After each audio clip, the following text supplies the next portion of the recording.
नमस्कार प्यारे बच्चों, मैं हूँ पीजीटी मैथमेटिक्स रमा रानी, गवर्नमेंट सीनियर सेकेंडरी स्कूल बोरिया कमालपुर दिवाड़ी से।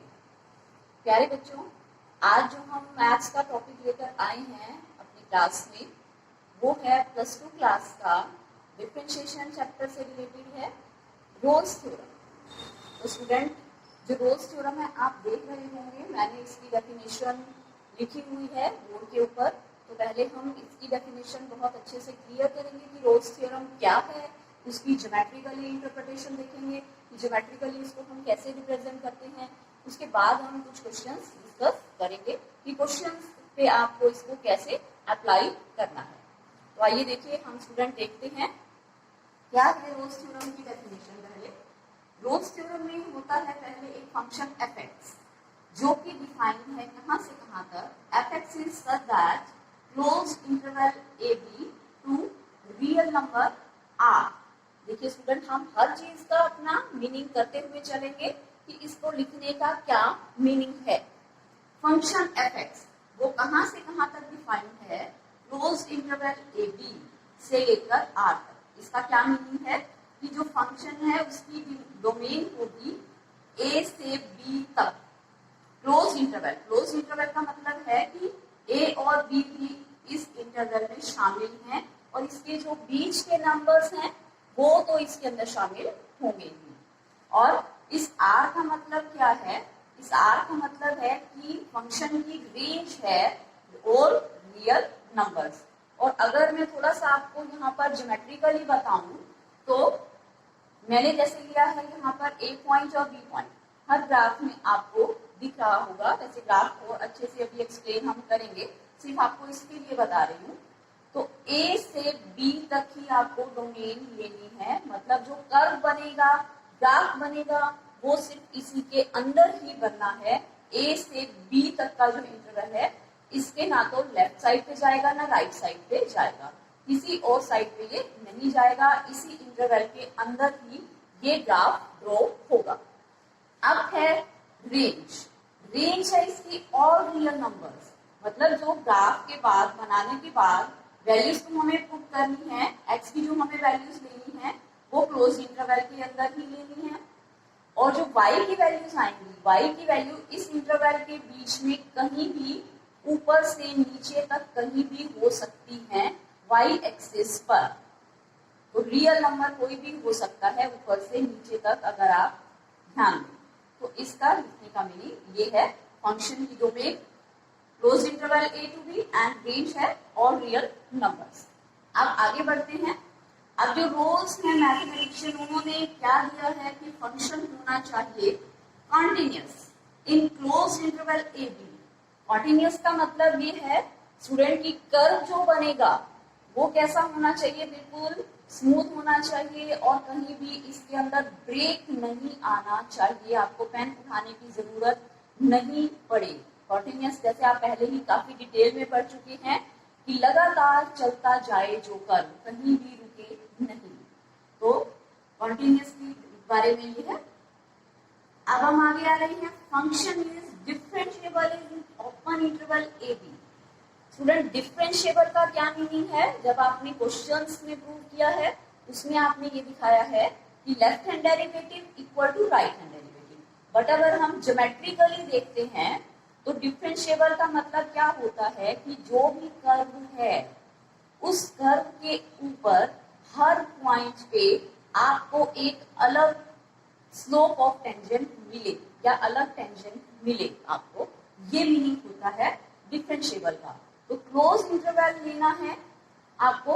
क्लोज इंटरवल अभी मैं जब ज्योमेट्रिकली एक्सप्लेन करूंगी तो मैं बताऊंगी। सॉरी, ओपन इंटरवल लेना है। ओपन इंटरवल क्यों लिया है यह भी आपको ज्योमेट्रिकली बताया जाएगा। तो डिफरेंशिएबल का फिलहाल आपको मीनिंग देखना है कि डिफरेंशिएबल का क्या मीनिंग है। कर्व पर हर पॉइंट पर आप टेंजेंट ड्रॉ कर सकें और उसका स्लोप भी फाइंड आउट हो सके। तो डिफरेंशिएबिलिटी का ये मतलब है। और थर्ड पॉइंट जो लिया है रोल्स थ्योरम में, वो लिया गया है F of A equal to F of B. मतलब जो आपने पॉइंट लिए थे, स्टार्टिंग में हमने पॉइंट लिए थे ए एंड बी, इन पॉइंट्स पर जो फंक्शन की वैल्यू आनी चाहिए F of A and F of B, ये होनी चाहिए इक्वल। अगर ये तीनों कंडीशन सेटिस्फाई हो जाती हैं तो रोज थ्योरम एप्लीकेबल होगी, अदरवाइज नहीं होगी। और अगर रोज थ्योरम एप्लीकेबल है तो उसके बाद भी आपको क्या मिलेगा, एक चीज हमें और मिलेगी, एक पॉइंट मिलेगा सी, देयर एग्जिस्ट एटलीस्ट वन सी, कम से कम एक सी तो मिलेगा ही मिलेगा। और उसके अलावा सी की ज्यादा वैल्यूज भी हो सकती हैं, वो अभी हम फिर से ग्राफ में देखने वाले हैं। तो देखिए स्टूडेंट, कम से कम आपको एक सी मिलेगा जो कि इस इंटरवल के बीच में कहीं पर लाई करे, ओपन इंटरवल के बीच में, और सच दैट एफ डैश सी 0 के इक्वल होना चाहिए। मतलब इस पॉइंट पर जो डिफरेंशिएशन है, सी पॉइंट जो आपको यहाँ पर मिलेगा, इसके बीच में ओपन इंटरवल में से मिलेगा, उस पर डिफरेंशिएशन की वैल्यू होनी चाहिए 0। तो आइए एक बार अब हम इनको देखते हैं ज्योमेट्रिकली। तो देखिए स्टूडेंट्स, अब फंक्शन कॉन्टिन्यूअस है ए से बी क्लोज इंटरवल के बीच में, मतलब ग्राफ आपको इसी इंटरवल के बीच में ही लेना है और वो कॉन्टिन्यूअस हो, लगातार हो। तो देखिए अब ग्राफ बनने की पॉसिबिलिटी कुछ इस तीन तरह से जो है वो बन सकता है। ठीक है, इन्हीं पॉइंट्स के बीच में है तो स्मूथ कर्व बिल्कुल बनना है, तो या तो ऐसे बन सकता है, और या फिर डाउनवर्ड आप पैराबोला इस टाइप से बना सकते हैं, या फिर ये शेप इस तरह से जा सकती है दो पॉइंट्स के बीच में। ठीक है, जैसे मैंने तो यहाँ पर सिर्फ 2 या 3 वेव लिए हैं, तो इसके अलावा आप ज्यादा भी बना सकते हैं अगर ये इंटरवल बड़ा होता जाए तो स्टूडेंट कर्व की पॉसिबिलिटी ये हो सकती है, 3 तरह से कर्व बन सकता है। और जैसे मैंने इनको फर्स्ट क्वाड्रेंट में ही दिखाया है, आप इनको सेकेंड में, थर्ड में, फोर्थ में, सभी में ये कर्व ड्रॉ हो सकता है। जरूरी नहीं है कि सिर्फ फर्स्ट में ही ड्रॉ हो, ये सिर्फ आपको ज्योमेट्रिकली बताने के लिए किया गया है। तो स्टूडेंट देखिए, कर्व के ये शेप्स हो सकती हैं, और आपको ए से बी क्लोज इंटरवल के बीच में कॉन्टिन्यूअस कर्व लेना है। कॉन्टिन्यूअस का मतलब वो लगातार चलता जाए, कहीं भी ब्रेक नहीं आए। या आप अगर दिखाया करते थे, कैसे दिखाते थे क्वेश्चन में, left hand limit equal to right hand limit and is equal to function value at the point, जो भी आपको देते हैं सी पॉइंट वो सेम होनी चाहिए, तब कॉन्टिन्यूअस होता था। और ज्योमेट्रिकली आप ये दिखा सकते हैं कि कर्व लगातार चलता जाए क्लोज इंटरवल ए से बी के बीच में। अब स्टूडेंट आते हैं नेक्स्ट पॉइंट पर कि एफ एक्स जो फंक्शन है वो डिफरेंशिएबल होना चाहिए ओपन इंटरवल में। डिफरेंशिएबिलिटी का जैसे मैंने आपको मीनिंग थोड़ा सा बताया है कि क्लोज इंटरवल की बजाय अब ओपन इंटरवल लिया है, ओपन इंटरवल में ये होना चाहिए डिफरेंशिएबल, मीन्स हर पॉइंट पे आपको क्या मिले, एक यूनिक टेंजेंट मिले और जिसका स्लोप आप फाइंड आउट कर सकें। तो देखिए स्टूडेंट, जो कॉर्नर पॉइंट्स होते हैं आप उन पे क्या है, स्लोप फाइंड आउट करना या टेंजेंट कॉर्नर पॉइंट्स पे, क्योंकि ये कर्व इसी पॉइंट्स के बीच में ही लेना है आपको, और तो बनाना नहीं है। इन पे जो टेंजेंट्स हैं वो आपके क्या होंगे, देखिए इनफाइनाइट आप ड्रॉ कर सकते हैं, एक ही पॉइंट पे जो लाइन ड्रॉ कर सकते हैं इनफाइनाइट ड्रॉ कर सकते हैं, बट यहाँ पे टेंशन यानी जो लाइन टच करके जा रही है आपकी कितनी हो जाएंगी। जैसे एक पॉइंट है, कॉर्नर पॉइंट है, ये भी टेंजेंट है, ये भी टेंजेंट है, ये भी टेंजेंट है, या आप सीकेंट भी बोल सकते हैं कि कट करके जा रही है ये जो पॉइंट को, ये वाली लाइन है। तो इन पॉइंट्स पे इनफाइनाइट टेंजेंट्स हो सकते हैं, तो आप कॉर्नर पॉइंट्स या शार्प पॉइंट्स इंक्लूड नहीं करते हैं। जैसे अगर कर्व इस टाइप से होता, मॉडुलस का ग्राफ आप बनाते हैं F X equal to modulus X, तो आप देखिए स्टूडेंट उसका ग्राफ कुछ इस तरह से वी शेप का बनता है। तो इस पे जो बन गया वो शार्प कर्व बन गया, तो ये भी क्या होगा, डिफरेंशिएबल नहीं होगा कभी भी। आप करके देख लीजिएगा, जैसे हम left hand derivative right hand derivative find out करते हैं, आप करके देखेंगे तो कभी भी ये डिफरेंशिएबल नहीं आएगा इस पॉइंट के ऊपर, क्योंकि ये शार्प कर्व बन चुका है। तो डिफरेंशिएबिलिटी का मीनिंग, कंक्लूजन हमने क्या निकाला है कि ओपन इंटरवल यानी इनके बीच में कॉर्नर पॉइंट्स या शार्प पॉइंट्स आपने नहीं लेने हैं, इनके बीच में हर कर्व में तीनों फिगर में ही क्या होना चाहिए, आपको स्लोप ऑफ टेंजेंट मिलना चाहिए या टेंजेंट आपको मिलना चाहिए। तो आप बोलेंगे कि function is differentiable in the open interval A B. अब देखिए नेक्स्ट जो पॉइंट आता है स्टूडेंट वो है F of A is equal to F of B. तो एफ ऑफ ए पॉइंट ये है, एफ ऑफ ए की वैल्यू जैसे मैंने यहाँ तक ली है, एफ ऑफ बी इधर जाएगा। तो अब अगर आप देखें ये इक्वल है तो ये इक्वल होना चाहिए। ऐसे ही हर ग्राफ में हमने यहाँ पर एफ ऑफ ए, ये एफ ऑफ ए है, ये एफ ऑफ बी है, बी पॉइंट पे एफ ऑफ बी। तो अगर इक्वल है तो रोल्स थ्योरम की अब तीनों कंडीशन सेटिस्फाई हो चुकी है। इसके बाद क्या होगा स्टूडेंट, आपको मिलेगा कम से कम एक पॉइंट सी जो कि इस ओपन इंटरवल में या ए और बी के बीच में कहीं पर लाई करेगा और जिस पर क्या होना चाहिए, एफ डैश सी उस पॉइंट पर 0 होना चाहिए, मींस स्लोप ऑफ टेंजेंट, क्योंकि जो डिफरेंशिएशन है वो स्लोप ऑफ टेंजेंट को ही डिफाइन करता है। स्लोप ऑफ टेंजेंट क्या होना चाहिए, 0 के इक्वल होना चाहिए। तो देखिए स्टूडेंट, जब आप कर्व इस टाइप का ले रहे हैं, यू शेप में आ रहा है, स्मूथ कर्व आ रहा है, तो नेचुरली है कि कहीं ना कहीं आके स्लोप ऑफ टेंजेंट मतलब स्लोप क्या हो जाएगा, बिल्कुल ही 0 हो जाएगा। स्लोप 0 होने का मतलब ही यही है कि डिफरेंशिएशन 0 होगा। स्लोप जब कुछ भी नहीं है इसमें, देखिए जैसे हमने क्या लिया, ये एक्स एक्सिस के पैरेलल लिया है, यहाँ पर कोई पॉइंट मिला है, जब इसके अंदर कुछ भी स्लोप नहीं है यानी एक्स एक्सिस के साथ कोई भी एंगल नहीं बन रहा है, कोई भी एंगल नहीं बन रहा तो मीन्स 0, टेंजेंट थीटा की वैल्यू हो जाएगी 0। तो आपको इस पॉइंट पर क्या मिलेगा, स्लोप ऑफ टेंजेंट 0 मिलेगा। तो आपको एक पॉइंट मिल जाएगा सी, और जो कि हर कर्व में यहाँ पर ऑब्वियस ही है क्योंकि कर्व आपके बनेंगे ही इसी टाइप से। स्मूथ कर्व लेने हैं आपने, शार्प हमने लेने ही नहीं है क्योंकि शार्प में डिफरेंशिएबिलिटी की कंडीशन सेटिस्फाई नहीं होगी। तो देखिए जैसे ये कर्व है, इससे आपको एक पॉइंट ऐसा मिलेगा जहां पर ये एक्स एक्सिस के पैरेलल हो जाएगा स्लोप ऑफ टेंजेंट, यानी कोई भी एंगल नहीं बनेगा, कोई भी एंगल नहीं बनेगा यानी डिफरेंशिएशन 0, स्लोप ऑफ टेंजेंट 0 इस पॉइंट पर। तो हमने ये लिखा है एफ डैश सी 0। तो देखिए स्टूडेंट, जो हमने ये दो फिगर्स ली हैं फर्स्ट, इसमें मैंने लिया है एक पॉइंट। अगर देखिए कर्व आप इस टाइप से होता है, आप या इस टाइप से ले रहे हैं, तो सी की वैल्यूज कई सारी हो सकती हैं या काफी सारी हो सकती हैं। जैसे कि हमने पहले ही अपनी स्टेटमेंट में ये लिखा है कम से कम एक सी मिले, उससे ज्यादा भी हो सकते हैं।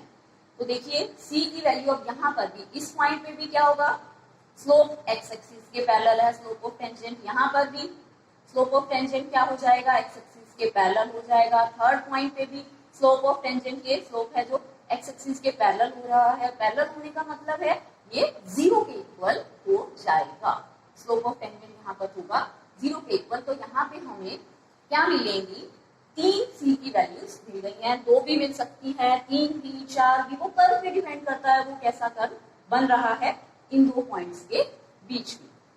तो स्टूडेंट ये थी रोल्स थ्योरम का जो हमने स्टेटमेंट की है वो काफी डिटेल में कर ली है, जो इसके ज्योमेट्रिकल इंटरप्रिटेशन है वो भी डिटेल में कर ली है।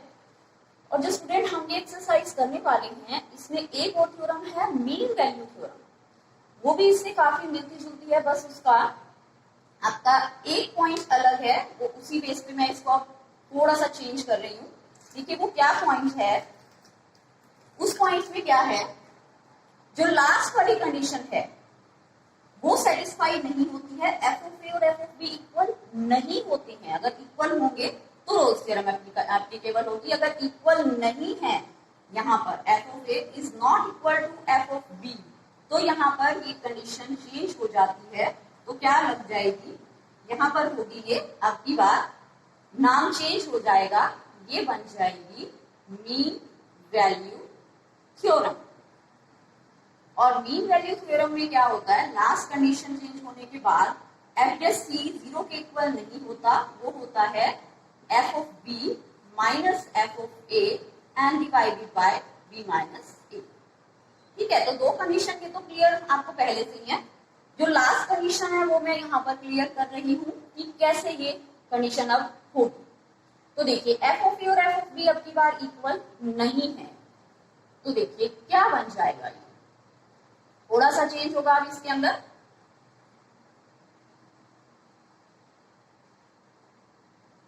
हर कर्व में थोड़ा थोड़ा चेंज हो जाएगा।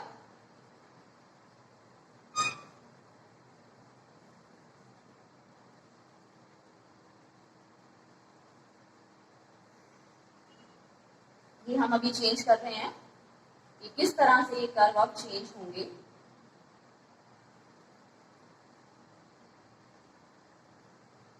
देखिए स्टूडेंट, अब एफ ऑफ ए और एफ ऑफ बी इक्वल नहीं है, तो कर्व कुछ इस टाइप से बन सकते हैं।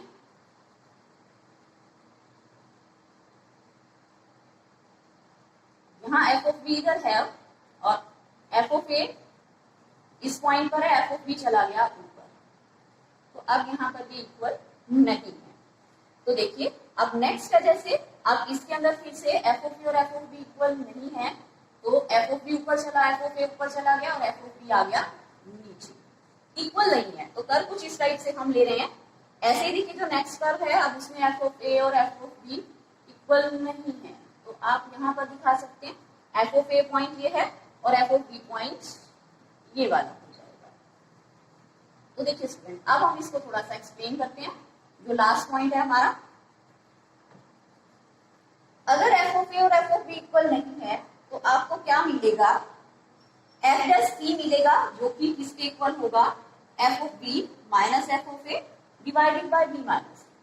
तो देखिए ये कैसे आएगा स्टूडेंट, आपको मालूम है ये पॉइंट जो होगा आप इसके कोऑर्डिनेट लिख सकते हैं इस पॉइंट के ए एंड एफ ऑफ ए। ऐसे जो ये पॉइंट है इसके लिख सकते हैं हम B and F of B. तो देखिए स्टूडेंट, अगर हम इन दोनों पॉइंट को ज्वाइन कर देते हैं, हर किसी कर्व में हम यही कर रहे हैं, अगर आप इन दोनों पॉइंट को ज्वाइन कर देते हैं, ये है A F of A and B F of B, ये आप ज्वाइन करेंगे बिल्कुल अच्छे से, और ऐसे ही इसके अंदर भी कर देते हैं, ये पॉइंट्स ज्वाइन हो गए हैं। तो अगर आप इसका स्लोप फाइंड आउट करना चाह रहे हैं तो कैसे फाइंड आउट करेंगे स्टूडेंट, देखिए मैं ये 2 पॉइंट्स रब कर रही हूँ, ये आपको क्लियर हो चुके हैं, इनको बार बार रिपीट करने की जरूरत नहीं है, सिर्फ थर्ड पॉइंट ही मैं बता रही हूँ, आपको एक्सप्लेन कर रही हूँ। अब क्या होगा, अगर आप इस लाइन का स्लोप फाइंड आउट करते हैं, 2 पॉइंट्स अगर आपको मालूम है, एक पॉइंट है ए एफ ऑफ ए और दूसरा पॉइंट है B and F of B, तो स्लोप फाइंड आउट करने के लिए स्टूडेंट आपको ध्यान हो, एक फार्मूला हुआ करता था, +1 क्लास में हम कर चुके हैं, y2 minus y1 divided by x2 minus x1। तो अगर वहां से हम देखेंगे तो y2 minus y1, y2 and y1, तो ये आ जाएगा f of b minus f of a and divided bye b minus a, ये आ जाएगा। तो स्टूडेंट हर कर्व में ये यही चीज हो जाएगी। और अगर आपको मालूम है स्लोप पैरेलल्स होते हैं, देखिए अब जैसे 2 लाइंस पैरेलल हैं, अब यहाँ पर अगर हम ले लें कि कोई पॉइंट हमें मिल गया है और हम उस पर टेंजेंट ड्रॉ कर सकते हैं, टेंजेंट ड्रॉ करने का मतलब है कि हमें यहाँ पर डिफरेंशिएशन मिल चुका है, हम इस पॉइंट पे टेंजेंट ड्रॉ कर सकते हैं, जैसे यहाँ पर कर दें और इस कर्व में यहाँ पर कर दें, तो क्या होगा, इस कोड का और यहाँ इस पॉइंट का या इस लाइन का क्या हो जाएगा, स्लोप सेम हो जाएगा सी पॉइंट पर, यहाँ पर हम सी पॉइंट ले रहे हैं, तो ये चीज किसके इक्वल हो जाएगी, जो हमने फाइंड आउट किया है एफ डैश सी के इक्वल हो जाएगी। सी पॉइंट लिया है आपने यहाँ पर और टेंजेंट लिया है, टेंजेंट का मतलब डिफरेंशिएशन लेना है इस पॉइंट पर। तो देखिए यहाँ पर 3 लिए हैं पॉइंट, तो आपका C1, C2, C3 तीनों पॉइंट आपके इसके इक्वल होंगे, तो 3 वैल्यूज आप फाइंड आउट कर सकेंगे इस कर्व में सी की, और यहाँ पर दोनों कर्व में है एक वैल्यूज। तो इस तरह से स्टूडेंट मीन वैल्यू थ्योरम है, जिसके अंदर एफ ऑफ बी और एफ ऑफ ए इक्वल नहीं है, और सी की वैल्यू आप फाइंड आउट करेंगे इस फार्मूले के अकॉर्डिंग। और जैसे मैंने ज्योमेट्रिकली आपको बता ही दिया है कि एफ डैश सी किस तरह से आया है। तो तीनों कंडीशन सेटिस्फाई होने के बाद ही, दो रोज थ्योरम में 3 है और मीन वैल्यू थ्योरम में 2 कंडीशन है, उसके बाद ही आप सी की वैल्यू फाइंड आउट कर सकते हैं। तो देखिए स्टूडेंट, अब हम देखते हैं कि हम इनको क्वेश्चंस में कैसे अप्लाई करेंगे। तो मैं इसके लिए ले रही हूँ कुछ क्वेश्चंस, होप आपको यहाँ तक अच्छे से क्लियर हो गया होगा।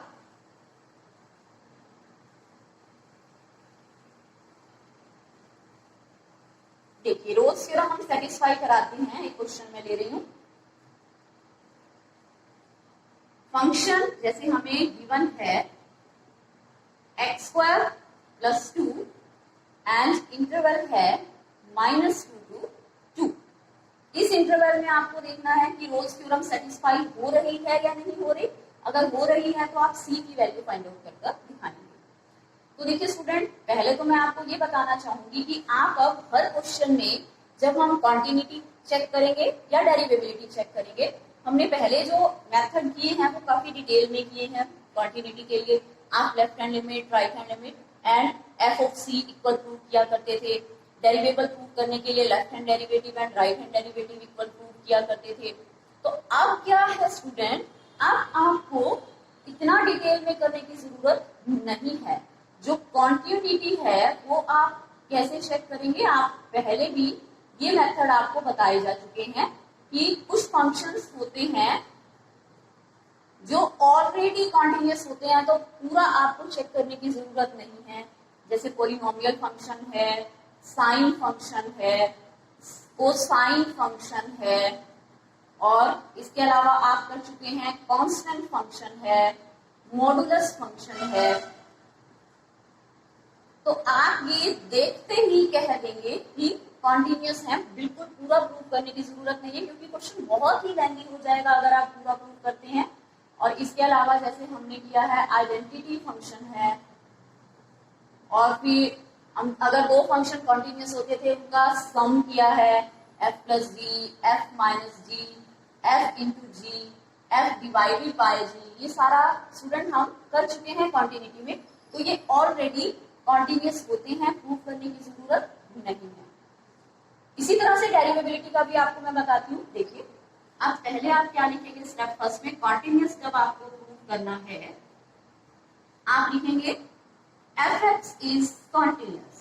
प्रूव करने की जरूरत नहीं है, being a polynomial, because polynomial function होता है continuous in close interval -2 to 2। बस इतना ही सफिशिएंट। आगे है नेक्स्ट स्टेप डिफरेंशिएबिलिटी के लिए या डेरिवेबिलिटी के लिए। डेरिवेबिलिटी में स्टूडेंट पहले आप इसका डेरिवेटिव फाइंड आउट कर लीजिए। एफ डैश एक्स क्या आएगा, डिफरेंशिएशन हमें फाइंड आउट करना आता है अब 2x, ये आ जाएगा। तो जो स्टूडेंट डिफरेंशिएशन आना है वो इस ओपन इंटरवल पर h -2 to 2 ओपन इंटरवल क्या होना चाहिए, उसमें तीन कंडीशन सेटिस्फाई होनी चाहिए, रियल, फाइनाइट एंड डेफिनिट। देखिए क्यों, क्योंकि देखिए जब आपको जो फंक्शन दिया गया था इसमें क्वेश्चन में स्टार्टिंग में ही फंक्शन क्या होता है, close interval a to b और इसकी रेंज होती है r। तो जो आना चाहिए आंसर वो सारा ही रियल नंबर आना चाहिए, रियल नंबर है सभी वैल्यूज।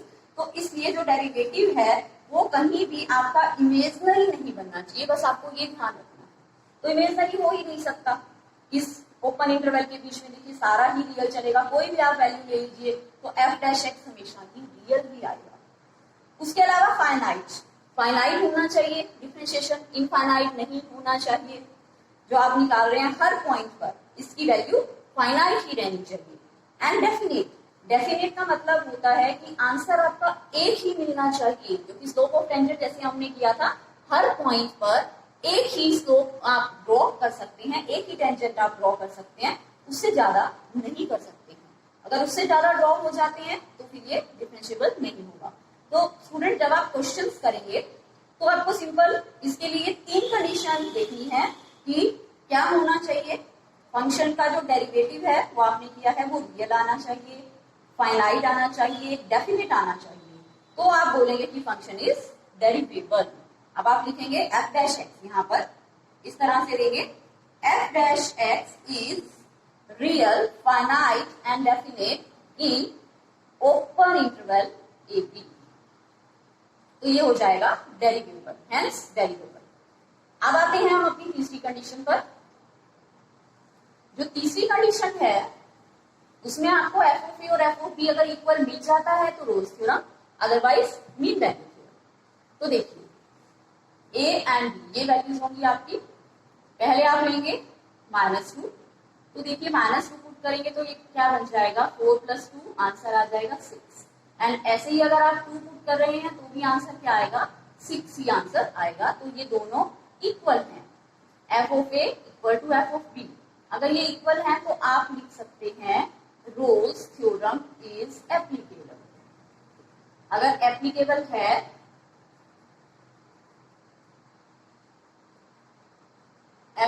है स्टूडेंट तो क्या होगा, आपको एक सी मिलेगा।